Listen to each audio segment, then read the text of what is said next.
Tyler Weaver, also 10 years old from Colorado.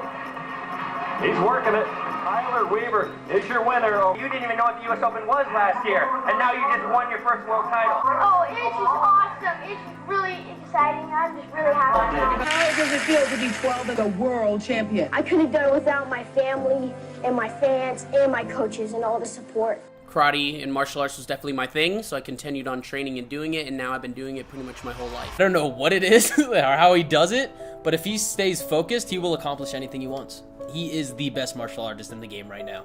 It's mostly his performance side of things. It's the way he performs it. Like, yeah, he's got really good technique, he's got phenomenal tricks, phenomenal kicks, but it's the way he presents it.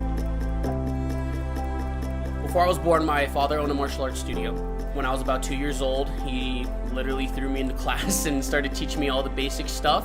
When Ty was in 3rd grade, we started noticing something a little different about him. He was having a little difficulty with reading, writing, things that shouldn't have been so difficult seemed to be quite a challenge. After having our 4th child, Jasper, 3rd grade, same situation, having difficulty in school, socially, everything. We see the exact same thing going on that was with Tyler. How is this tying together? We get Jasper officially tested, and yes, he has ASD 1, so he's on the spectrum as well, and that's when we found out, you know, that's obviously what Tyler's challenges in life is as well.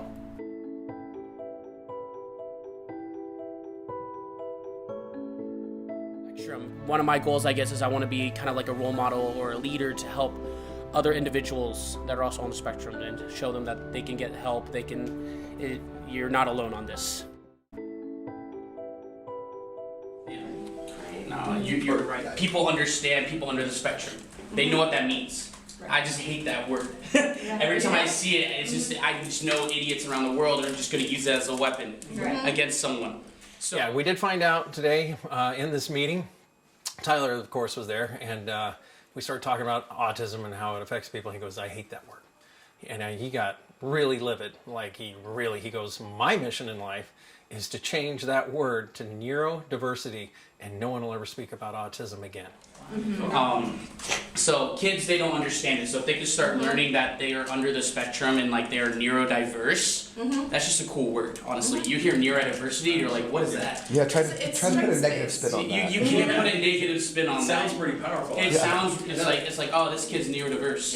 Yeah. Like, he just thinks different. That's my goal. That's all I want to say. It's like, this kid's neurodiverse. He thinks different. And so we're thinking we might be taking this all the way up to the Supreme Court or all the way up to the Senate or wherever it needs to go to see if we can get autism nixed. Just like a while ago, I guess the word retard was nixed, and it took a lot of effort and a lot of work, but I haven't heard that word in a long time, actually.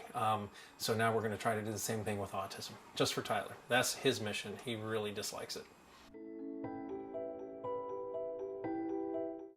Right here, this is the Weaver family. We're doing our new Jaspy's Journey. Most of the time we do martial arts stuff. That's what we're known for. But now we're known for Jaspy's Journey. And that's what we do. We travel around the country now.